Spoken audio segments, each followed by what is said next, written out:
Around Kansas, brought to you by Santa Fe Trail Meats in Overbrook, or visit us online at sftmeats.com. And we're back again. If you live here and you really haven't been around Kansas a lot, we want to kind of educate you and maybe excite you to go exploring and go traveling. Here recently, a friend of mine was inducted into the Topeka High Wall of Fame. She lives in Canada now, but she is an author. She happens to also be married to an author, the guy who wrote the English Patient. And thing is on her way into Topeka to receive the award, she stopped in Hiawatha, and she had never been to the Davis Memorial there, Davis Monument. Obviously, being a grave nut, one of my favorite places. Yeah. And at a reception we had for her, she talked about how magnificent it was and how it showed the various stages of Davis and his wife and the whole thing. And she was just fascinated by it, and the fact that it was so very lifelike. Of course, I think we've done a story on the Davis Monument. We might do it again. Sure. Because what she particularly noticed there was that they were so precisely carved because they were done in Italy. But the last one of him alone was not, because what had happened is he had run out of money.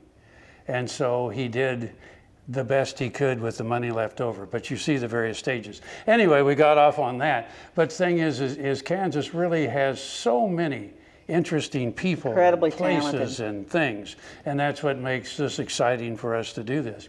And talking about people, this next story, I must admit, is about someone that I really didn't know about.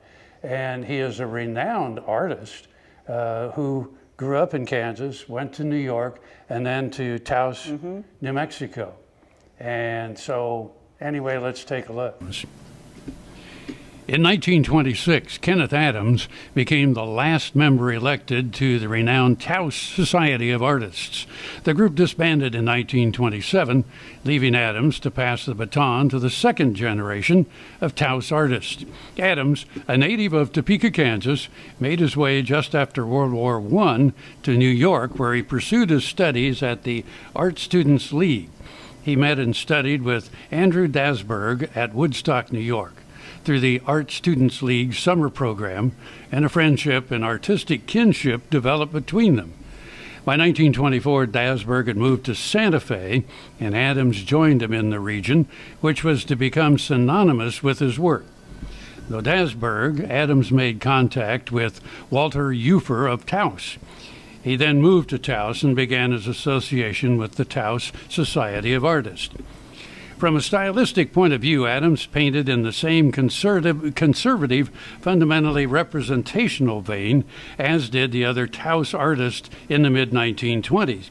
But he didn't follow their inclination toward the picturesque or the sentimental. Adams was interested in probing the soul of his subjects, especially Hispanic men and women, through portraiture.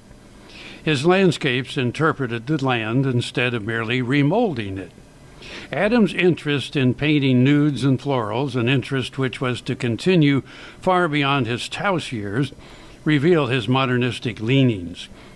This less traditional work marks him as a pivotal figure between the founders of the Taos Society and the second generation of northern New Mexico artists who were largely sympathetic with the art movements then current in New York and in Europe.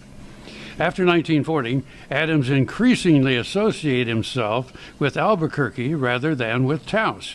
He was a faculty member at both the University of New Mexico and Sandia School, now Sandia Prep.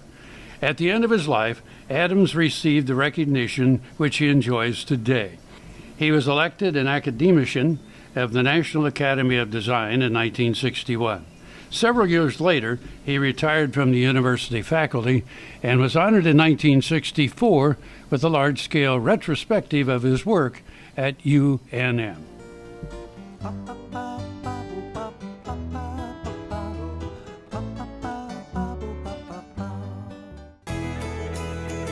Biodiesel made from sustainable resources is diversifying our fuel supply.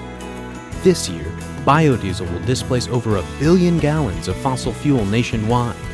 It's making our economy stronger and our communities healthier. It's working here and across America. Get biodiesel going in your community. Visit americasadvancedbiofuel.com.